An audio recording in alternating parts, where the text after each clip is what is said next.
for coming, everybody. I appreciate everybody coming out tonight.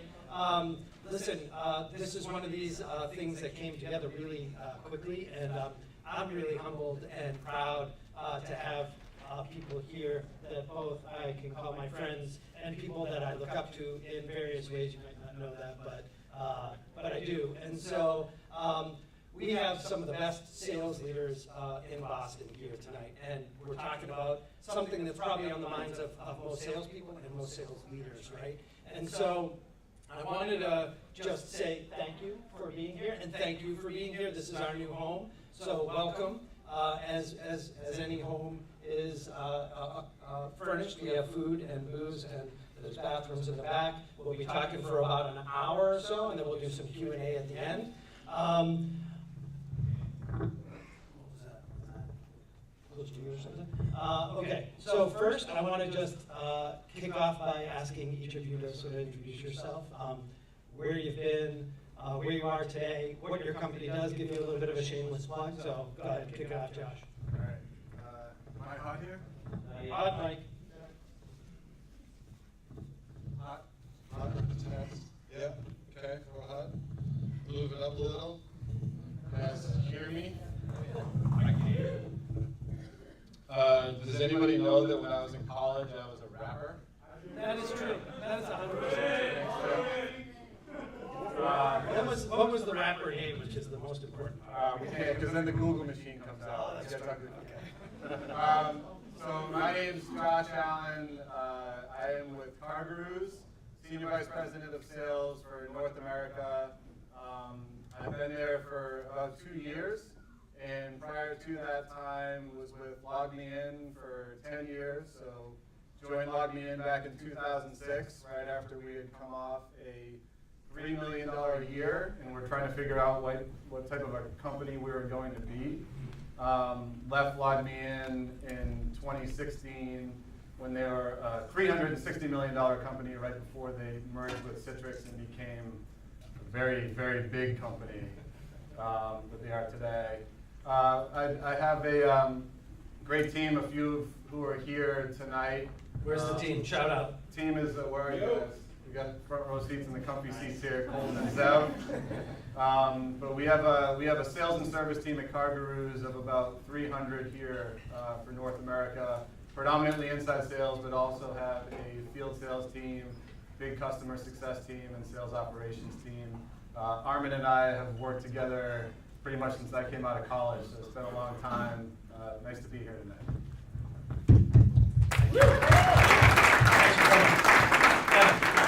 Sure. So my name's Kevin Haverty. Can you guys hear me in the back? Mic's okay? All right. And I'm the Executive Vice President of Worldwide Sales for ServiceNow. Who's heard of ServiceNow? Anybody? Okay, pretty good. So ServiceNow is, we just finished last year at about $2 billion in annual sales. I've been here 6.5 years. When I started in 2011, we were about 100 million. So we're on an amazing growth trajectory. We're a 100% SaaS company. We're on the cover of Forbes magazine this summer as the world's #1 most innovative company, which is an honor that we just got a couple weeks ago. So we're really thrilled about that. Congratulations. Yeah, some of the other companies in the top 10 are Salesforce, Workday, Tesla, Netflix. So we're really taking advantage of this. Marketing people are kind of getting the hype machine going. So you'll hear about it before the summer's out, I'm sure. I spent a lot of time at EMC. I worked at EMC as a sales rep, sales manager, area manager, starting in '95 to the early 2000s, and then I went to work for a startup called Data Domain. We had a successful IPO, and then we got acquired by EMC, so I ended up right back where I started, and joined ServiceNow from there. So looking forward to having a great conversation with everybody tonight with a great panel. You guys hear me okay? Yeah? Is the bling in the way? No? Do you hear me? Yeah. Yeah.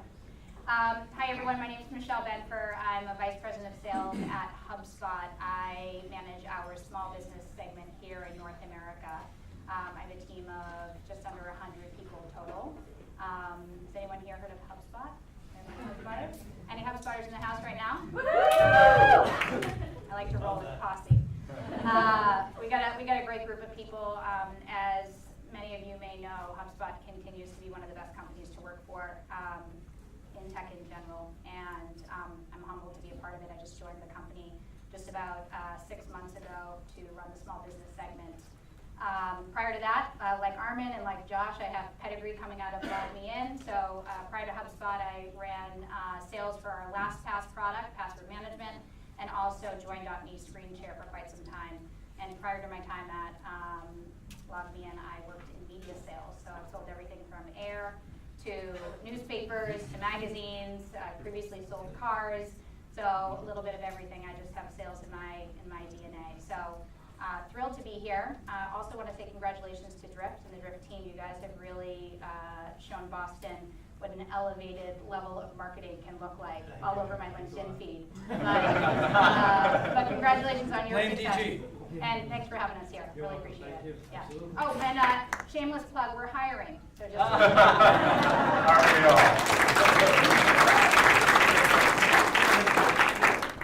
all? Okay, I'm George Donovan. I'm the Chief Revenue Officer for Allego. We're humbled to be the smallest company up here tonight. We're about 100 people. We're based in Needham. And my background is, like Michelle, I'm a salesperson. I've been in tech sales and then had a sales training and consulting company for 10 years. And now with Allego, 4.5-year-old startup, we're a coaching, training, and collaboration video platform for sellers. So we're trying to revolutionize the way you sell and make it like YouTube on steroids for corporate America. So if you want to know how to do your job better, you just pick up your phone and you look at short form videos to help you do that. That's what we're all about. A little bit of a shameless plug, we were fortunate enough to get the #5 fastest growing software company in America by Inc. 500 this year. So that was pretty cool. And we're on the list of BBJ's best places to work, which we're getting an award for next week. So that's pretty cool too. Thrilled to be here. And I'm also a big fan of Drift. So much I recommended my daughter, who just graduated from the university, and she's coming to work at Drift next week. So thank you for having us.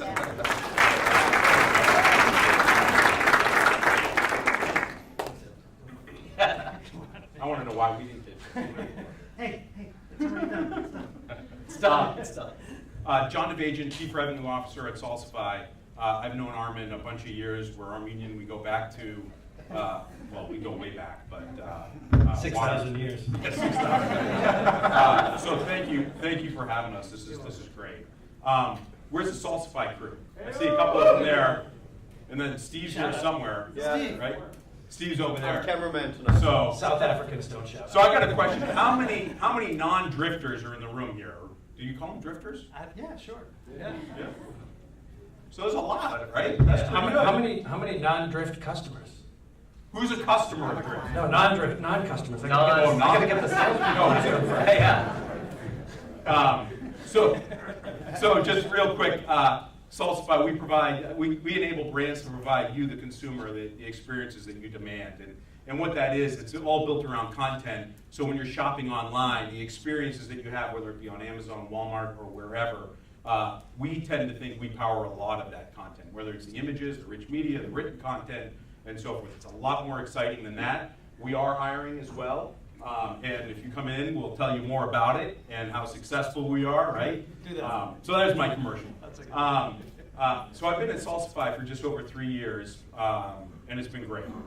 Prior to that, I was at companies Time Trade, which is customer experience management. Before that, I spent about 4 years at Brainshark, which did on-demand video, mobile video, if you've heard of it.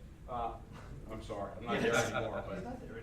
But I left there, and then George and I became friends. And then before that, I spent about 10 years at a company called SoftTrax, and I grew up there. Started in sales, worked my way all the way up to be the head of sales at SoftTrax. It was a great experience for me. Company didn't end as an IPO or any of these glorious things, but I learned a lot. So a lot of personal growth there. So really happy to be here and looking forward to it. Thanks for having us. All right. I'm Armin Division. I'm the VP of Sales here at Drift. Been at Drift since 2017, where I was fortunate enough to, I was approached by David and Elias and asked to lead this team. We started with two 2 sales reps a long time ago, and we have a lot more than that now. And it's been, out of the 22-year career that I've had, it's been the most fulfilling and the most challenging, and it's been absolutely amazing and exciting. Prior to this, I was at a bunch of startups. I was the second sales rep that Sophos hired in North America and grew there. It's where I met Josh back in, when did you start, 2002? Yep, and was there till end of 2005, and Josh and I were a package deal to log me in 2006. We both started on the same day and grew from $3 million. I left at about $170 million after we went public, and Josh, you stayed till what, 230, 250 or something like that? 360. 360, amazing. And then I joined a very small startup called GrabCAD, which is a mechanical engineering software company, and got bought by Stratasys, and then went up north to Manchester, New Hampshire, and worked for a company called Dime, which started as a DNS company and then was a traffic management company. And we got bought by Oracle back at the end of 2016, and that's when I started here at Drift. So again, thank you again for having us. You got I don't know how many years, probably 150 years of experience here in sales. So yeah, it's a lot. Yeah, we won't count it up. But I wanted to start by, like, this was the hot topic, right? And as I was reflecting on the subject, I recalled a time back at Log Me In and thinking about, is the downturn during that July and August timeframe that self-fulfilling prophecy that a lot of probably CEOs call it, right? When they say, Jesus, it's not really that slow, is it? And we called it at Log Me In seasonality in the business, right? That was the term we got away with calling it, right? Seasonality, right? And so what it was, though, was July and August would be slow, and then we'd forecast it higher in September. And what happened was we would actually build that into the plan. If you think about how crazy that is, right? We'd say, oh no, we're actually not going to grow from June to July or from July to August, but we'll have really good growth in September. What do you think that does to the mentality of the salespeople and the organization, right? It's like, oh, we can check out for that period of time. And so much so that at Log Me In at one point for that period of time, July and August, we would let everybody leave at 3 o'clock in the afternoon on Fridays, right? Do you remember that? I do remember that. And then we had, so for a period of time, that's what the culture was. And you think about that and you go, Jesus Christ, like, seriously, you're gonna let 60 people go early and tell them, by the way, we're probably not gonna perform as good as we did back in June, right? Like, as a leader, like, what does that message say? That's what I was thinking about. And then at the end of that, I heard from Kelleher, who was our CFO at the time, that they actually started giving extra dollars per dollar that you brought in July and August back after I left and you guys took over to correct that behavior. And like, we got to actually get these people pumped up because they're all checked out in June and July. So I wanted to start off, and that was clearly from a leadership perspective all the way up to the CEO and down, and it's not an indictment on anybody, but we made a mistake, right? Like, at the end of the day, we set the wrong tone for the organization and probably could have had increased growth during those periods of time if we held ourselves accountable to that, right? And so what I wanted to start off, that was my kind of story, and I wanted to start off with, like, what were the mistakes that you made maybe early on in your career, or that you've seen people make in those months where you weren't prepared or you let people off the hook? So anybody want to go? I'm happy to start. Yeah, go for it. So at CarGurus, we are one of those crazy businesses that build seasonality into our sales plan. And hear me out on this one. I think so. We sort of, for those of you who've ever been exposed to automotive, there's a very real seasonal peak to buying cars, and in search engine marketing, there's traffic, and then as you come out of May and June, it starts to dip, and it makes this like really beautiful, very repeatable Big Dipper shape every single year. And so for the first few years, from a sales standpoint, we fought against that tide and said, we're going to continue to grind it out, same quota, no matter what's happening. When the reality was we weren't driving the same traffic, our dealers weren't selling the same amount of cars, and we were driving churn through the roof. So we decided to actually adopt the seasonality trend. Now the trade-off, while it sounds good that in July and August, and you can talk to Colt and Zev about it, they have a lower quota in July and August. But when you look at February and March and April, they have a much bigger quota because that's when our traffic's at its peak. So I think if you do seasonality the right way, you have to make sure that you're balancing the peaks and the valleys there. That said, when you get into individual contributor mode, you're thinking about your own sales territory. I think there's a lot of truth to the idea that it can be a self-fulfilling prophecy, and it comes down to planning and talking to decision makers and making sure that if you have a big deal, that's the difference between you getting to your number and not getting to your number in July and August, that you know that those decision makers, when they're going on vacation or when they're going to be there, who's needed to be there to sign off on the deal. So I think as an individual, you have a lot of control, and then at an aggregate kind of macro level sales planning, when you start to look at that, depending on the business and what business you're in, you may or may not want to take seasonality into account. And I know, Armin, when we were in the over in Europe for the first time as expats, we learned the hard way that in the month of August, very few people in mainland Europe go to work.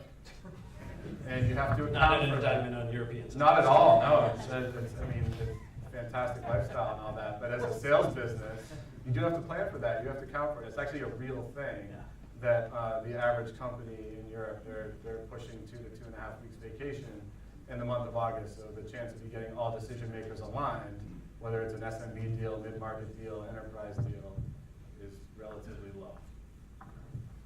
Do you feel like when the engine slows down, that like, does it take time to like ramp people back up? Like if you get that lower quota and then you're like, oh crap, it's like 3/4 of the way through August, we gotta get ramped up because the big season's coming, right? So do you feel like, hey, we gotta get ahead of this and we gotta ramp up for it? And do you find that, like, what are the tactics that you take to be able to get people, like, as they've come off the Big Dipper, like, how do they get back into it really quickly? And how do you make sure, like, you hit September 1st, right after Labor Day, like, you're hitting it hard?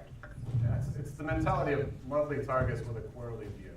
So if you build it in a way where it's July and August will be your slower months, but September starts to bring it back and you care about the quarterly number, you can build it in a way where that ramp will come up naturally. We have built it, we've tried to use the wind in our sails of our traffic and what we're expecting from the market when it comes to car buying, dealerships, and how the whole traffic pattern works when it comes to search engine marketing, search engine optimization, to make sure that we're going with the momentum as opposed to trying to swim against it. So if you plan on a quarterly basis, I think you can make up for that.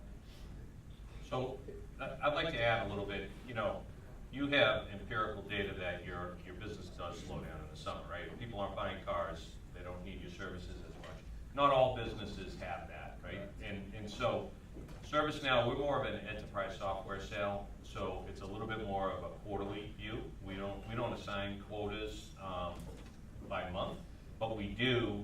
You know, linearity is a big deal for us because as a SaaS business, a deal that books on the first day of a quarter is worth a lot more money to the company than a deal that books on the last day of the quarter, right? Because you recognize your revenue as you're delivering the service.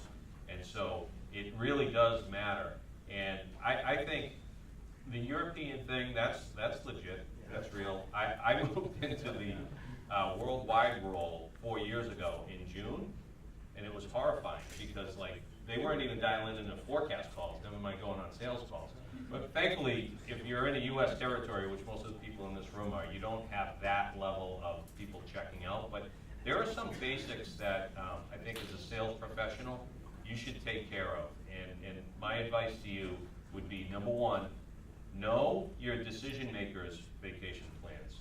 What you don't want to do is get surprised where the person who needs to sign that contract is taking a long weekend on the last 2 days of July, Thursday, Friday, right? And that's kind of like a rookie mistake. Like, you need to pin people down and understand when are they working, when are they not, and understand the buying process so that you don't get surprised. That would be number one. Number two would be, when you're working in the summer, make sure you're not taking a mental vacation. Like, when you take your vacation, you should unplug and relax and enjoy yourself, recharge your batteries. But when you come back, you should get after it. I mean, you're in the office, you're working, so just keep the activity level high. It might make your July and August better, but it will certainly fill your pipeline so that you have an awesome September to make up for it. The thing that I've seen as a rep and as a manager is when you kind of buy into that mental kind of vacation and you half-ass it through July and August, you kind of seal your fate. So you really have to somehow find a way to keep your intensity level up through the summer months. Do you find with like IT buyers, even though potential decision makers might be able to, for IT buyers, for example, they might actually have more time in the summertime because lots of people are taking vacation. They might have less people coming to their desk saying, my laptop doesn't work or all that other crap, where they can actually say, hey, I can do some planning or I can buy some things that take care of the things that I've been trying to get to, but the end of Q2 was super busy, and now finally, people are going on vacation. I got more time to take a look at some of this stuff. Yeah, I think it's situational, and the thing is, don't assume that they're not going to be working hard. Right. Find the people who are, and get your work done with those folks. It probably just means you have to kind of find, maybe make more outbound calls and find more people, but there certainly are, plenty of people there who are involved in the decision where you can still be effective and move things along. And people are in better moods in the summer, and sometimes they're just more receptive to buying. And let your competitors take it easy in June and July. That's really an opportunity. Sorry, July and August. That's an opportunity for you to separate yourself from the pack and differentiate yourself. Yeah. Hey, Armin. I think the people in the back are having a little trouble hearing, so if everyone speaking can hold the mic a little bit closer when you talk, that would be... How's that? That's better. Good? Okay. I've got something. So I fought this for years, right? Trying to tell the salespeople, like, suck it up. Summer's not that bad. You're being a wimp. Just make extra calls. And it's not always right. It's not always the case. Because let's just do a quick poll. Raise your hand if you're taking a vacation in July and August. Okay? Okay, raise your hand if you're taking a vacation in September, October, or November. Okay, so a lot less, right? A lot less. So, yeah, people do go on vacation, but here's the deal. A lot of us in the room are sellers, and if our customers are taking vacation, and a lot of us are taking vacation, what does that mean? That means that those of you who aren't, you have a better probability of reaching people and closing deals because a lot of us are taking vacation. So if you look at the overall percentages, it's in your favor if you're working. We okay? I feel like I'm fading in and out a little bit here. Back of the room? Another sign? Good? Okay, thanks.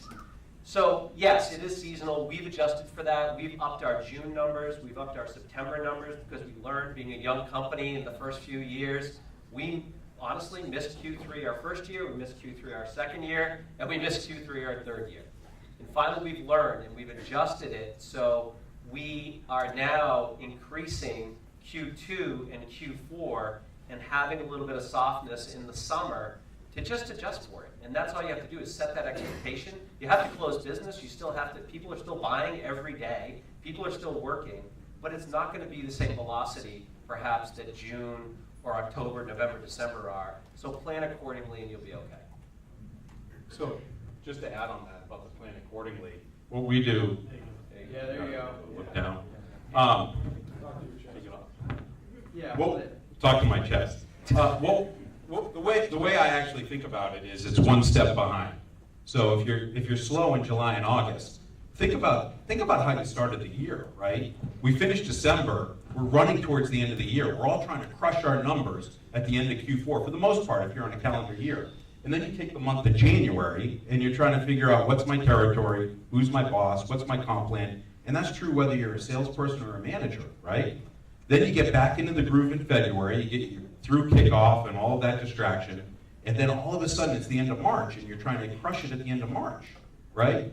And then you get into April and you're closing all the deals that slipped from March to April because you told your boss you ran out of time. And that's true if you're a sales manager or a rep, right? Then you're coming into the end of May and everyone's telling you to close it before Memorial Day so that you can chew on some other deals. So by the time you get to July and August, your pipeline isn't as strong as you would think. It actually needs to be stronger. So just think about it being an average of a 90-day sales cycle. The work that you're doing in February and March and April are critical to making sure you get through July and August. And we lean on our teams to generate a ton of pipeline over that period. We're constantly looking at the average age of our sales pipeline. And you have to be honest with yourself when you look at your deals. Depending on if you're selling it as a 30-day sales cycle or it's a 500-day sales cycle, It's going to take you a little bit longer in July and August for all the reasons that these guys talked about, and that's because people are on vacation.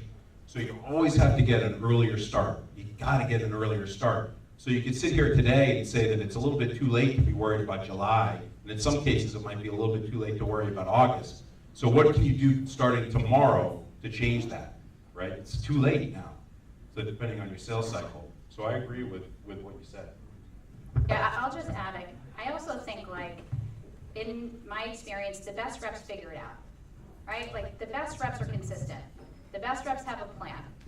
What do you think that is? Like, get to the heart of, like, the best reps. Like, the best reps we know. We all got that steady Eddie that doesn't go too high, too low, and plows through that. Like, what do you think the attributes are? It's just a no excuses. I mean, like, right now we're in the middle of June, and we're talking about going into July, right? Yeah. I have to imagine the best reps in this room have a plan, and they're looking at their July pipeline right now. They're not talking about how they're gonna work in July to make up for the fact that it's gonna be slow.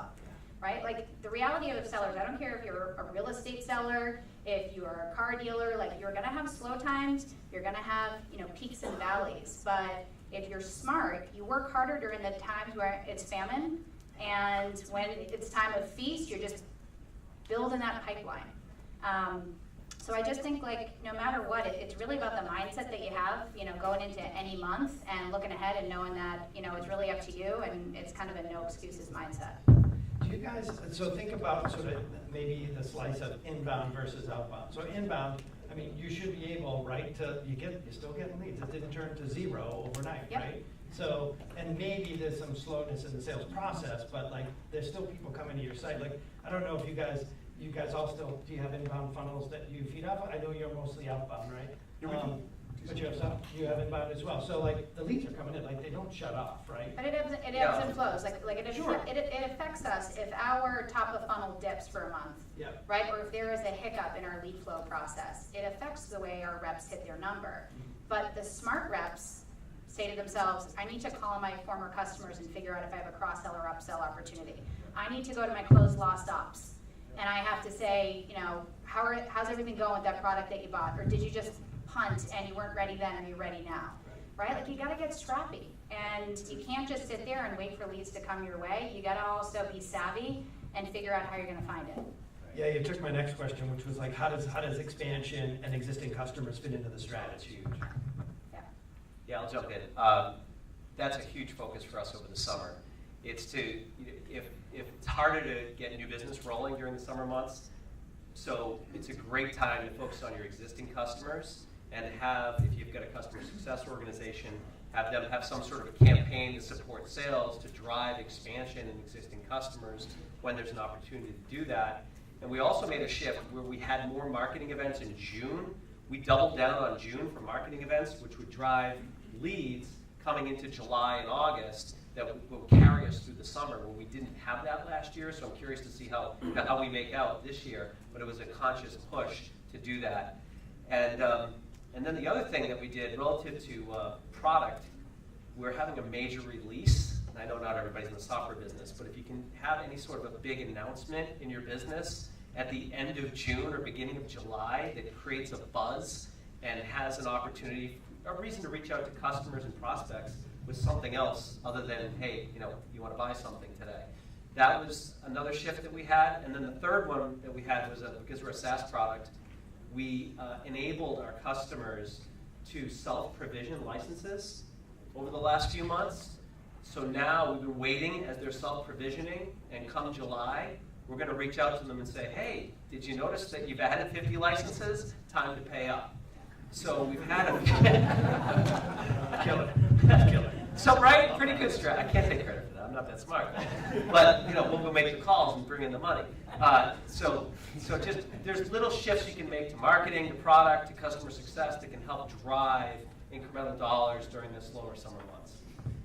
Yeah, it's a team sport, right? Like, that's exactly what I was thinking of. Is like, how do you take marketing and say, hey, how do we plan for this? Right. Product, CS, Right. expansion or account management, however you guys are arranged. Like, so who else has had, like, wins like that where you've started to use some of those elements? So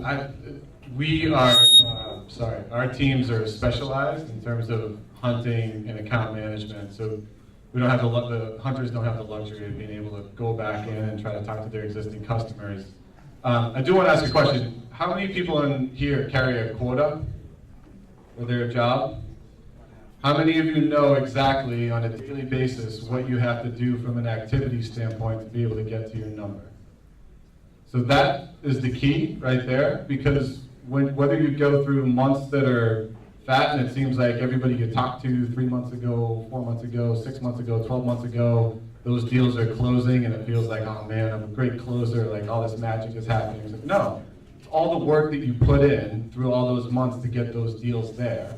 And then sometimes you go through periods, sometimes it's summer.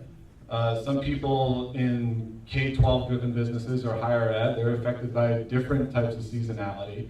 But if you know your own math and what it takes to get to your ultimate goal, whether that's monthly, quarterly, annual, then you're going to be able to ride out even those slim months, because if you're making 50 calls a day to have 5 conversations, it's going to give you the pipeline to get to your number.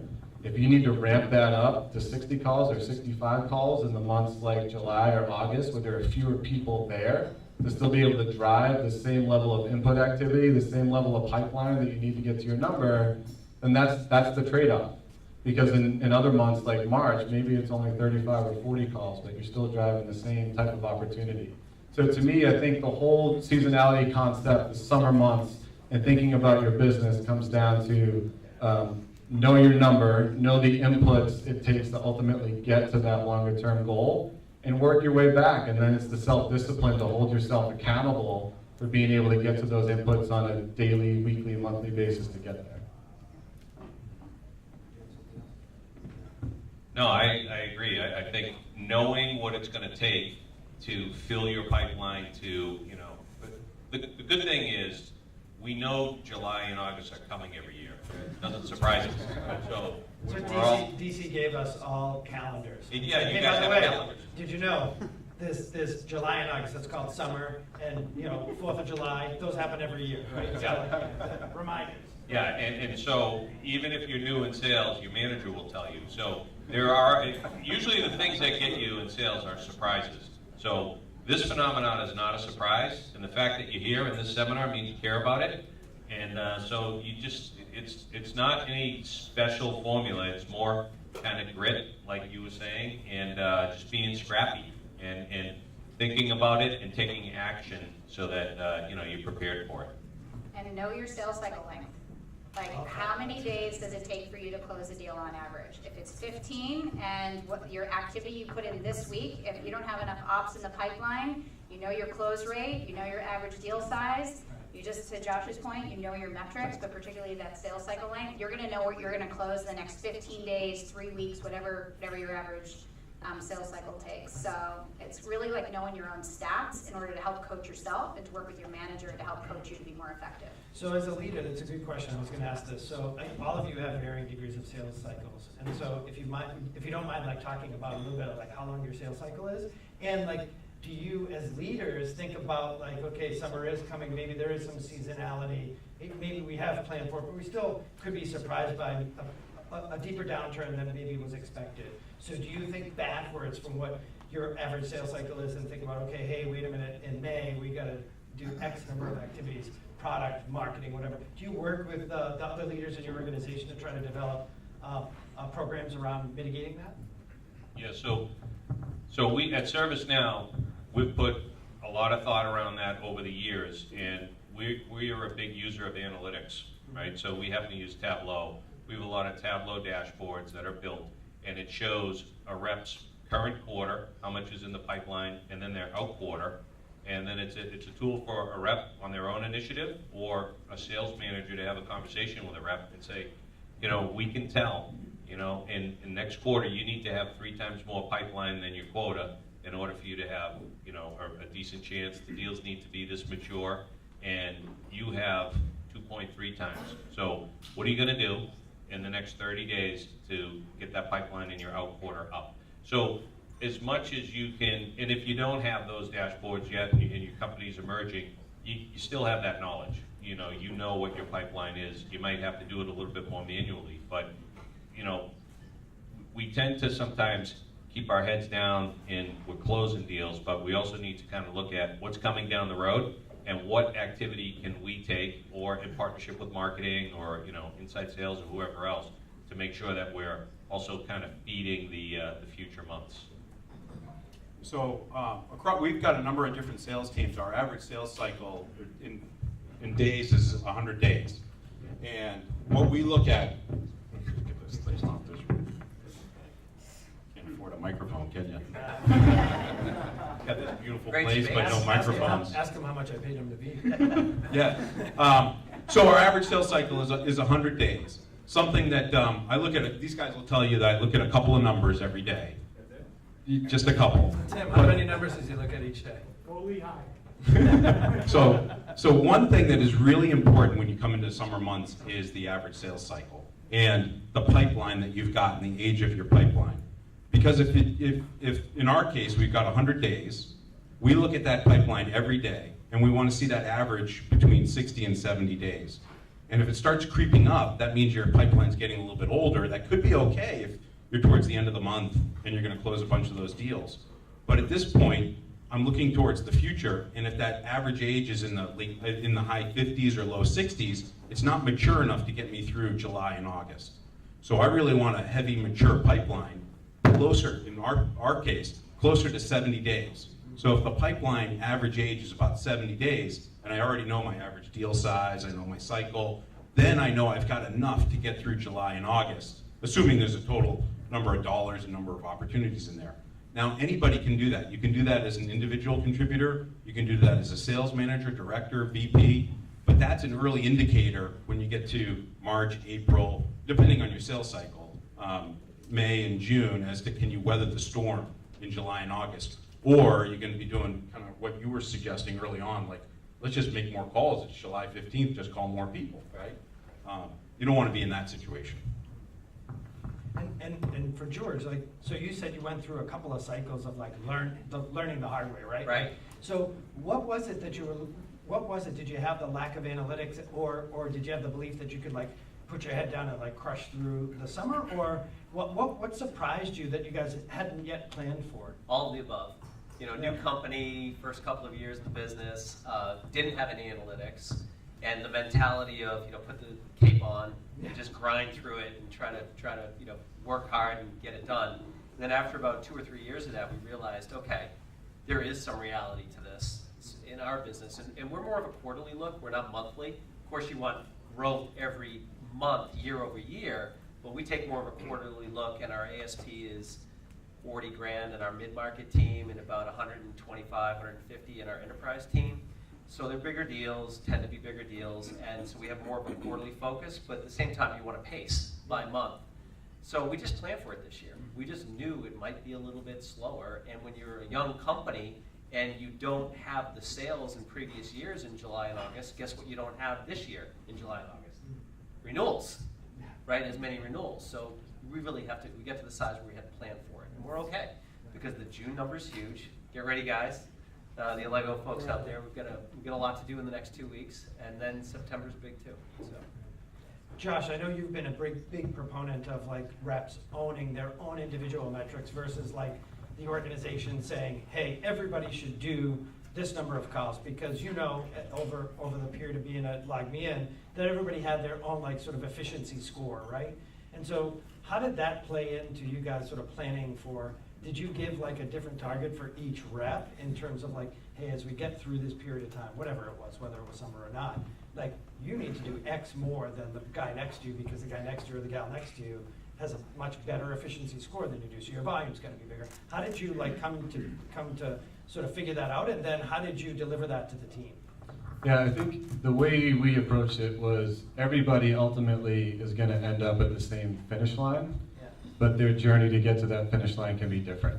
So sales is a blend of art and science, and I believe wholeheartedly that you don't mess with somebody's style, because I think what makes a great salesperson is they have their own creative way of telling a narrative, being able to deliver a story.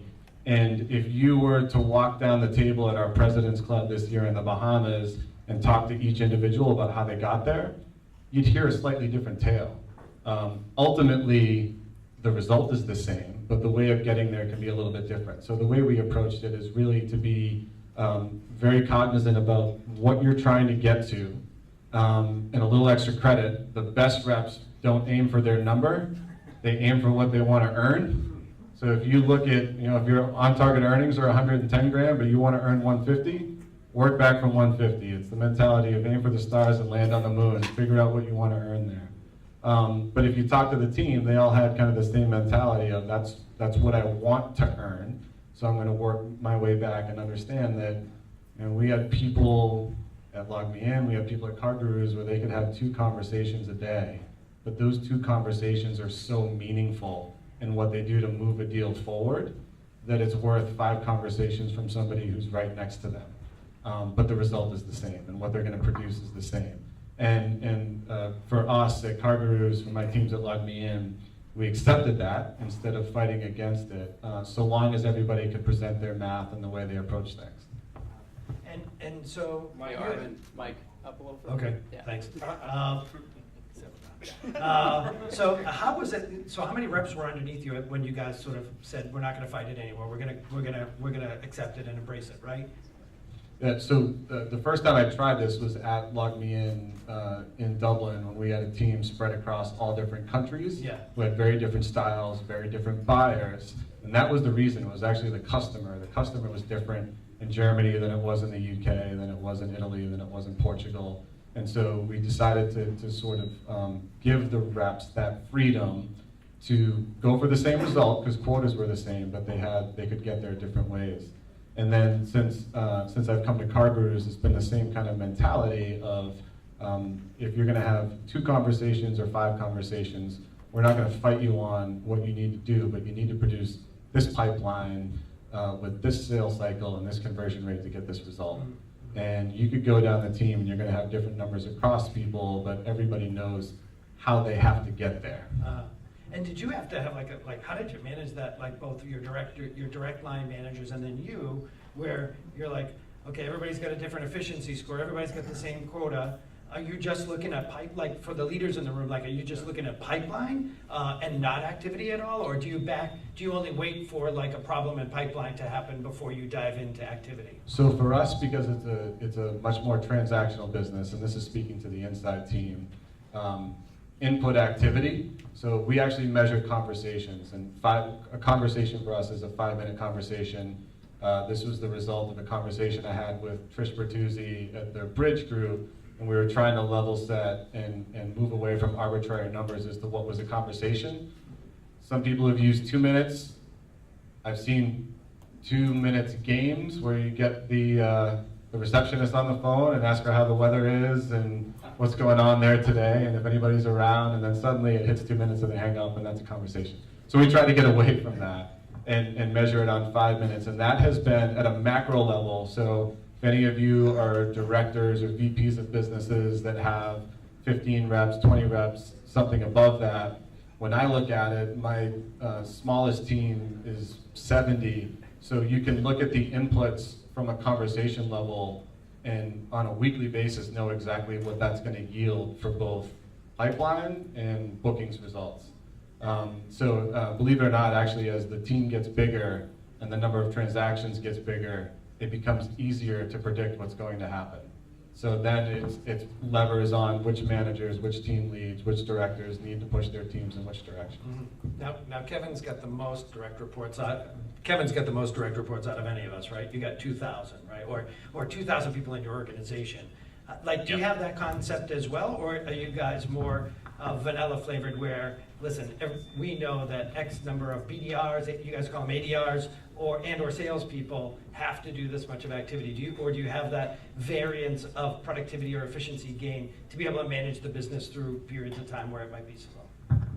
We have a lot of variance because there's different parts of the market. Like our U.S. federal team, July, August, September is busy for them because the federal fiscal year ends at the end of September. So they actually do a lot of business in Q3. That's their Q4. Thank you.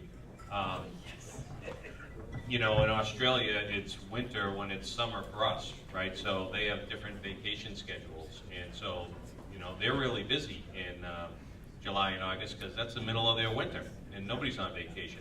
So when you have a larger organization all these things kind of balance out, flatten out. But you still have these challenges, they're kind of micro challenges in all these different markets, like you were talking about in Europe, the differences between your buyers and your countries. So you still have to focus on it. Everybody has these issues. They just may not be in July and August everywhere in the world and in every part of the market, but everybody has their slow periods and everybody has their busy periods. So it's same challenges, different times. So it's interesting, on the industry front, we talked about cars, we talked about federal government and K through 12. Are there any others that you guys have lived through times where the industry, they kind of were buying all the time? Like, I know even though it logged me in, we planned for that slowdown, it seemed to me like IT was still working, right? We didn't see a lot of slowdown from IT buyers, like on the IT reach and rescue side, not on the Join Me and the other fronts. Yeah, the one that I would call out were our days at Sophos with K-12 and higher ed, Yeah. where you'd have a real heavy buying season at the end of June, and then beginning of July with fresh budgets. I've had healthcare too. Healthcare can be on a little bit of a different fiscal. A lot of them start in October with healthcare, so that's another one. Yeah, in retail, a lot of them will pull back during the busy season. They're not going to make any changes. Like if you're selling to IT and retail, they're basically, they all have kind of their freeze period where they're not doing anything but making sure their systems are up so they can. Right, Christmas time, they're not doing any transactions. They're not doing anything but making sure that they can book orders. Right. And what about, lastly, channel partners or indirect sales? Like, have you guys leveraged indirect at all during those periods of time where you can like lean on the channel and, what I think Gary used to call keep feet on the street? Do we have feet on the street out in the market, right? Did you guys leverage that at all as a way to like another lever, maybe not from a direct channel, but hey, they have existing customers and or some other reach in the market that you might not be able to do right from your desk? Yeah, we have. Let me do this. So with our platform, we're a sales training platform, right? Sales learning platform. And we supplement face-to-face training. And for people who hire sales trainers for face-to-face training, guess when they do it? Summer months.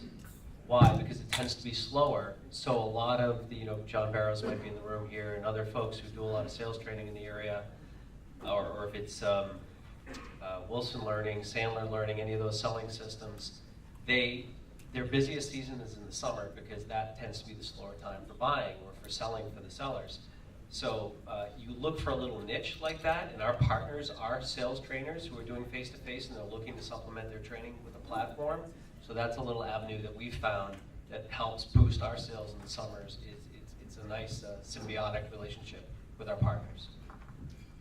At a previous company, we played a little bit of that game where we had resellers that would sell deals right at the end of June, but then they wouldn't book the transaction with us until July or August. So we play, I think everybody in the channels businesses. That was a private company, right? Yeah. It was a private company. You don't have to It keep wasn't that. but it happened. All right. Is everybody like nice and cool and it's not that hot in here? It's just us. It's just us, right? Okay, good. I'm glad you guys are comfortable. Are there any other major points? Otherwise, I'd like to open it up to some questions in the audience. Go for it. Anybody? No? All right. We got the mic. You got the mic box? It's not working. It's not working? All right, so you're gonna think enough to like show. All right, what questions do we have? Do we have any plants? Oh, we got plants. All right, good. Go ahead. John, you mentioned the age of pipeline. Stand up, Alex. John, you mentioned the age of pipeline. How are you tracking that? It's pretty difficult to do in Salesforce. You're using another tool. And when did you realize that was important to your process? So that is a good question. And we do track it in Salesforce. But the first thing, before you can accurately measure your sales cycle, you need to make sure that you have a process in place that everybody is adhering to. And that process includes when you actually start measuring the start period, the end period, and the different stages in between. So we actually have a couple of milestones that we measure and that we're pretty religious about. It's not perfect, but it gets us pretty close. And then we use the average sales cycle or age within Salesforce. And I'll add just a little hack that I use with my team. I actually pull last activity date on and op, and I slice like, what's my pipeline look like that's been touched in the last 2 weeks, 3 weeks, 4 weeks, so I get a real feel of what's stagnant pipeline versus what's really active pipeline. And that helps me conservatively forecast what is really likely to convert based on our conversion rate of opt to close and our ASP. So that's like a quick filter you can add to your Salesforce pipeline. We've also, we actually moved, so for those of you in more transactional businesses, we've moved to measuring days in pipe from once it hits that qualify stage, as opposed to looking at things that are in the earlier stages. Because once it hits qualify to close, that measurement is what matters to us, because then we can drive the early stage activity to make sure we're getting more stuff qualified in. Once it's in that secondary category, you should know your conversion rates from one stage to the next, what your stage velocity is, and ultimate conversion rates there, and it makes it a much easier math problem to solve. Go ahead. We do have the mic working. All right, there you go. Hello, everyone. Quick two-part question. Could you guys give us some tips on eliminating churn or cancellations, and also how do you guys go about asking for referrals? The churn one's a tough one, so I'll do the referral one. The question was, how do you go, oh, the mic's working, I don't have to repeat it. I think you ask for the referral during the negotiation when they're asking for a discount. So you always want to trade, right? And you want to hold them to it. So, okay, what you're asking for is very difficult for me to do, but if I can do that for you, do you agree to be a referral for me? And, you know, really pin them down as best you can, hopefully in writing, and then follow through and ask them to deliver on that. But it's always easiest if it's kind of the arrangement going in. Kevin, I'm going to add to that. Great idea. Asking for the referral at contract signing. And if you're a smaller company, what's important to you as well is not just referrals, but case studies, white papers, customers speaking at events for you. And we just started doing this about a year ago, but writing it into the contract, like you say. And it's amazing because it's probably an easy give for them. And it's surprising, even big, giant companies who will sign off on that and do it for you. And then, of course, you got to make them happy because it's contingent on them being a happy customer. So if you do a good job with implementation with whatever you're selling, then they'll gladly get up on stage and speak with you or do a white paper or case study. So, but that's the best time to do it. Ask for it. I agree. Yeah, and for referrals at Drift, I think one of the things we do is try to celebrate the wins for our customers and give them airtime to the market, right? And so their win with us is an opportunity for them to get their brand out there on the backs of our brand. So we try to do a little bit of a quid pro quo and say, hey, listen, like, we'll be a referral for us, but we're also going to market your brand, right? So it's both, I think, with also part of the negotiation, but then they get something out of it in return, and it's not just a give. So it even gives you more leverage when you're talking about maybe potential discounts, right? Absolutely. We don't want to dodge a churn question either. Can you be a little more specific? What do you mean by churn? Just customers leaving, or? We need another night for that. That's a whole topic unto itself. Where's Julie? Are you doing month to month, or are they 12-month contracts? We don't do contracts. There's your problem. Start doing contracts. Start doing 12-month agreements. But in all seriousness, it's how quickly can you get them to their wow moment? Yeah. And if your sales cycle is 30 days, you got to get them to a wow moment within 30 days, if not sooner. That's right. Yeah, I would add, that is a full company effort versus just a sales effort. That's a product engineering, marketing, customer success, and sales effort. I know at CarGurus for the last 2 years, that has been one of our major company strategic initiatives. And as a business, as a whole business, we focus on churn as a unit it's the small things, because when you get to become a big company, like we'll do over $400 million in revenue this year, and as you get bigger, those small paper cuts, those small basis points of churn, just carve big holes in your business, and you have to put everybody on top of solving it. And so we have, and I think that action as a business has led to, I know statistically, the improvement we've made in 2 years on churn has been really substantial and has changed our trajectory as a business. So it's a full company effort. But I'd also just add in sales, don't sell bad deals. Like, sell the right deals to your customer. Yeah. Go ahead. There we go. How you doing? So here's my shameless plug. I'm Tom with Quota. We're an analytics platform, and I want to replace your Tableau dashboard. The question that I have is, Keep selling. yeah, hey, here's a chance, right? But you're all salespeople, so this is probably useless.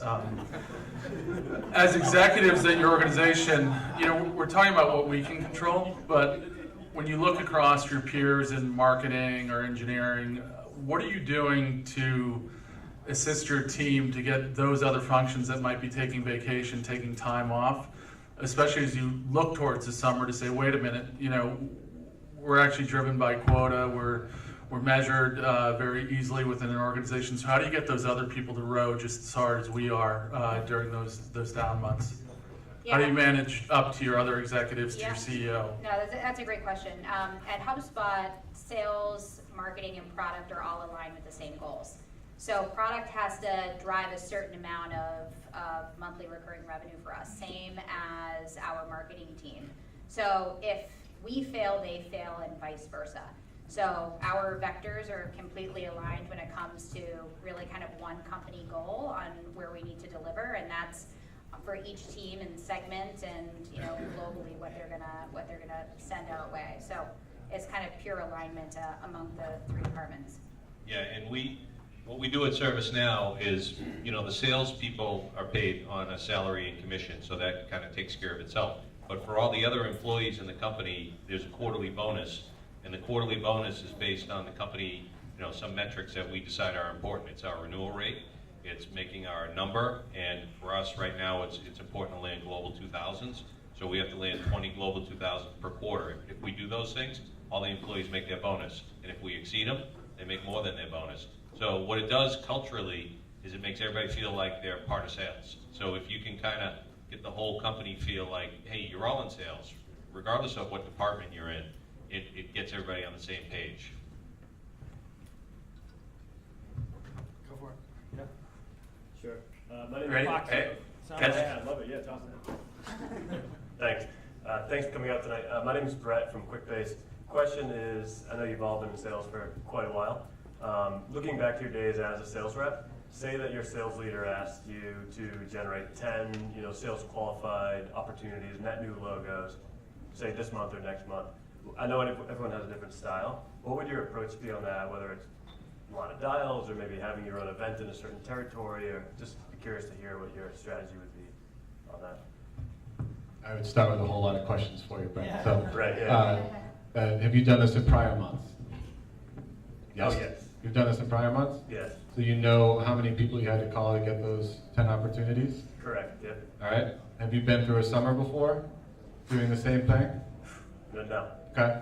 So I would anticipate that it's probably going to take a little more of an effort. So I'd plan your day in a way where you can add 15, 20%, start that off in July and just see what type of results you're getting from that. I think you'll know within a few weeks whether or not it's giving you the type of pace you need to develop those opportunities.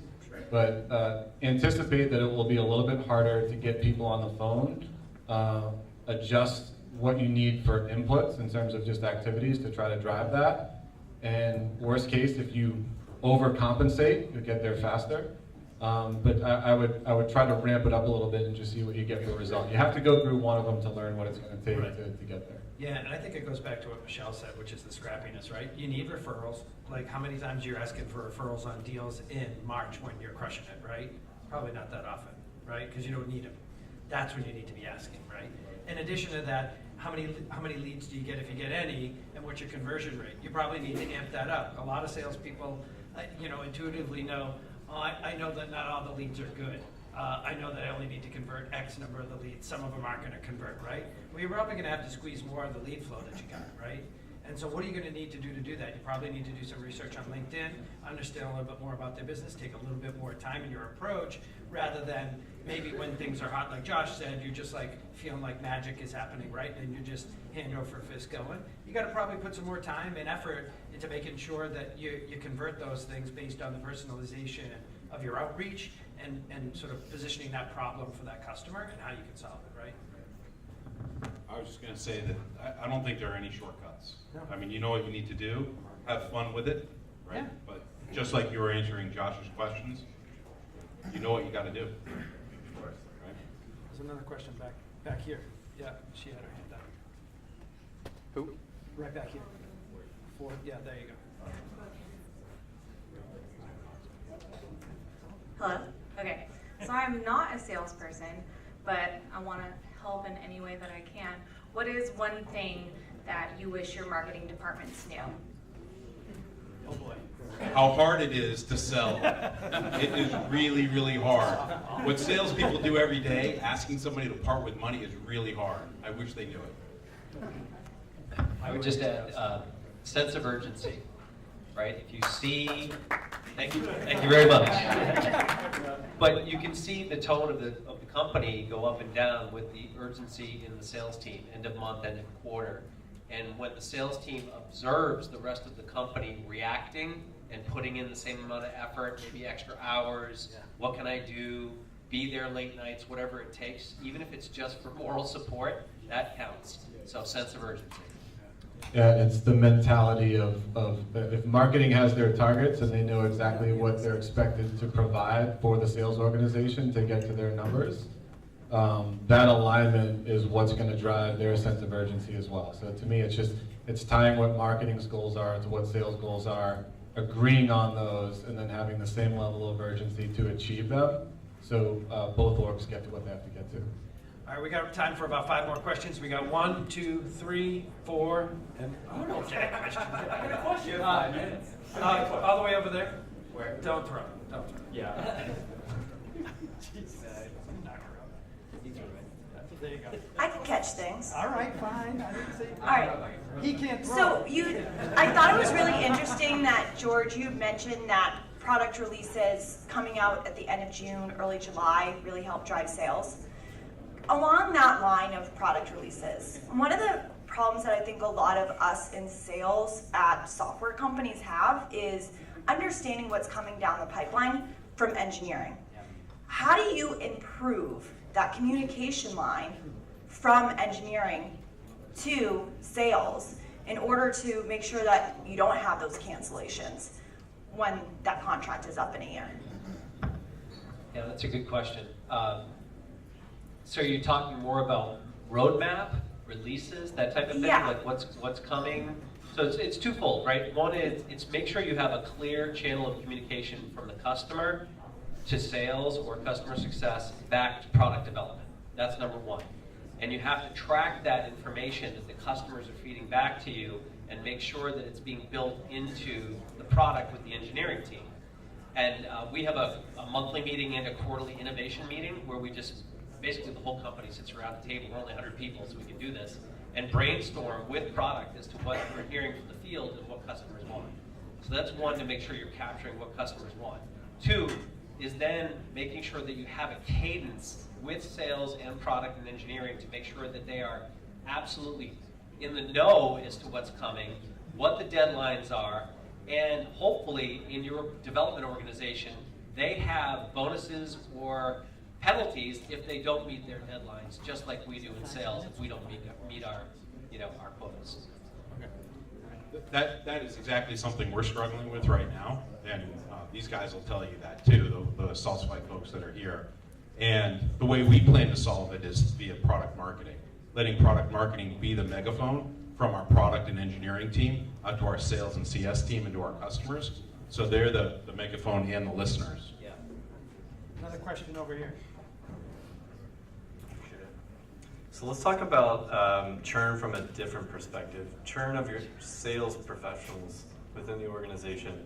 So all of y'all have experienced massive growth within your organization. So the problem, I work for a smaller organization as we're growing, is how do we not create a churn and burn type of sales professional perspective where we say just make 1,000 calls a day, blah, blah, blah, to achieve these objectives in front of you. So my perspective on churn is really how do we continue to foster the growth within the sales team, but also meet the expectations of growth of the organization. So the problem that I see also is if you hire too many, you overload the pipeline in different areas. Either it's the very top or the middle where it starts to pinch.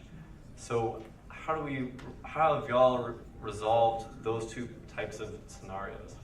for it. So, I know you guys. I have some ideas on that, because that's the biggest challenge when you have an organization. If your turnover in the sales organization is too high, that's bad all the way around, because you're thrashing at that point. And so there's a number of ways to do it. One is a good tenet of leadership is don't ask people to do things that you wouldn't do yourself. And so you have to be realistic. And what I try to do is think like a sales rep. And whenever we're asking our salespeople to do something, I always try to have empathy and think, okay, if I were a sales rep, could I do this? Is this realistic, or are we just being crazy? So you got to be real. And then the other thing you have to do is try to set territories that are balanced. You know, give people an opportunity when they come in. If you lean too far on protecting your existing reps who are getting it done for you, and you starve the new people coming in, they don't have a chance. And so you have to balance, you know, keeping territories fair so that the reps who are established are challenged and they have to work hard to get everything out of it, and the new reps coming in have a fair shot so that they don't quit in 6 months and say, I just can't make my number here, it's too hard. So it's there's a lot to it, but that's kind of the magic is making it work and having good sales productivity. And I'd also add, just choose the company you work at right. You know, like one of the things that HubSpot is known for is being maniacal about employee happiness. Like, does your company care about that? Like one of the things that we have in sales is actually a vacation quota relief. So in the summer months, you actually get half of your quota relieved so that you can not only take your vacation, but enjoy it. And it also makes up for that lack of pipeline that you might miss for that week. So are you at a place that values work-life balance, or are you at a place that just wants you to grind it out and hit your number and you're dying on the vine? So in defense of the organization, we're actually, I'm just looking from a perspective of avoiding that entire scenario, because we're very good about taking care of the sales reps. We have, so far, we're a small sales team, we're 5. Yeah. We have 0 turnover rate, but there's only 5, so. Yeah, and it's also like, you know, just creating an environment that has engaged team. You know, like team culture is important. Like segment culture is important. How you guys, you know, bond outside of the day-to-day. All of those things play in, and tying that into the larger company mission and what you're really looking to do on a daily basis. I think as quota-carrying salespeople, you all have the right to ask why when decisions are made. And so if it comes to expanding, doubling the size of the team, cutting territories, raising quotas, understand what the business movement is behind that. Like, what's driving that? Because it's not because I don't want to make my number as the leader. Like, that's not why we're doing it. We're doing it because we have this growth expectation, and we're doubling down on the marketing side, and here's the new product we're launching. And it's my responsibility as the leader to communicate down what's changing and what's driving that. So I think if I would ask why when changes happen like that, especially in a small company that's moving quickly. I appreciate it. Thanks, guys.